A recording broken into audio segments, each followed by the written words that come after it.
Au bout de fil, allô? Oui, bonjour, mon cher, bonjour à tous les auditeurs de la radio. Keira depuis Tessia. Keira, bienvenue, nous vous écoutons. Merci beaucoup. J'ai écouté les différents intervenants dans votre studio. Je pense bien, un bon journaliste doit chercher de ce qui est de la vérité. Aujourd'hui, dire que RTZ s'est cramponné à l'ethnie à un moment donné ou ceci ou cela, mais qui a accepté de mettre leur poitrine devant le bulldozer? Mais c'est eux. La poitrine de beaucoup de personnes a été détruite ici. Mais il faut accepter. Il faut accepter. Ce sont eux qui ont accepté tout. Mais Haute-Guinée a été abandonnée. De pousser à aller tuer les gens de Haute-Guinée. Tout simplement parce que... Oui, M. Keira, oui. M. Keira, je crois que le débat est un peu quand même débordé si vous parlez ainsi. Oui, mais je peux donc, essayez de recadrer un débat responsable. Oui, j'aimerais que vous compreniez la colère des gens et des autres. Je pense bien, on doit analyser pourquoi certains sont frustrés et pourquoi le président a fait ceci. Il faut qu'on comprenne ça et puis après on fait une analyse sur ça. Allô? Oui, allô? Oui. Allô? Oui, bonsoir, M. Lincoln, bonsoir à vos millions de licences et de ma qualité de Matam. Nous vous écoutons, M. Keita. Hier, moi j'étais au siège du RPG Arc-en-Ciel.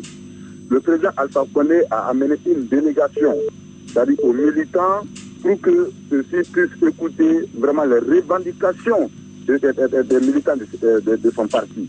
Alpha Condé ne va jamais se séparer avec son parti. Vous savez, pour gérer un parti, il y a le président, il y a les militants intellectuels et il y a les militants aussi qui ne savent même pas écrire. Les militants qui ne savent même pas écrire parce que vous avez fait de belles analyses. Quand il y a le courant, il y a l'eau, c'est pour eux. Mais au sein du parti, il y a des intellectuels. Bon, je ne sais pas maintenant pourquoi le procès Alpha Condé maintenant a fait des nominations sans se rappeler de sa base.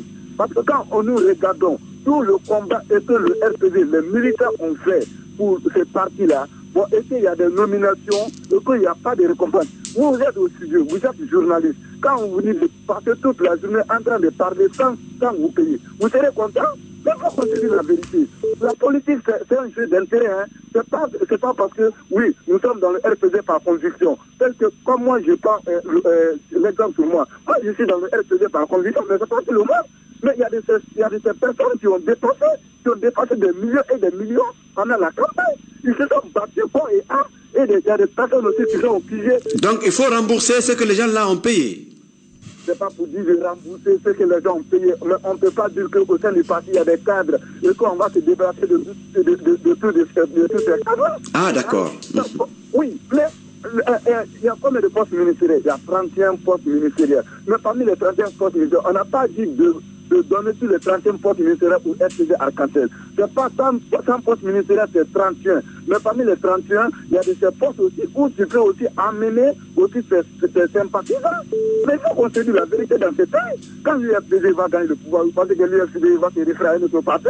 Mais Alpha Condé, bien sûr, il a dit qu'il y a de ces cadres qu'il a limogé dans son second mandat et que ces cadres doivent se retourner à la base pour essayer de réorganiser le parti. Mais c'est la vérité, mais ça ne veut pas dire qu'il ne va pas essayer de faire recours à certains intellectuels qui se trouvent au sein de sa base. D'accord. On a dit à Amdalaï, au siège à Amdalaï, quand il y a eu des mécontentements, les gens sont sortis, ils ont barricadé partout. Nancy Chérif est venu, ils ont bloqué la porte.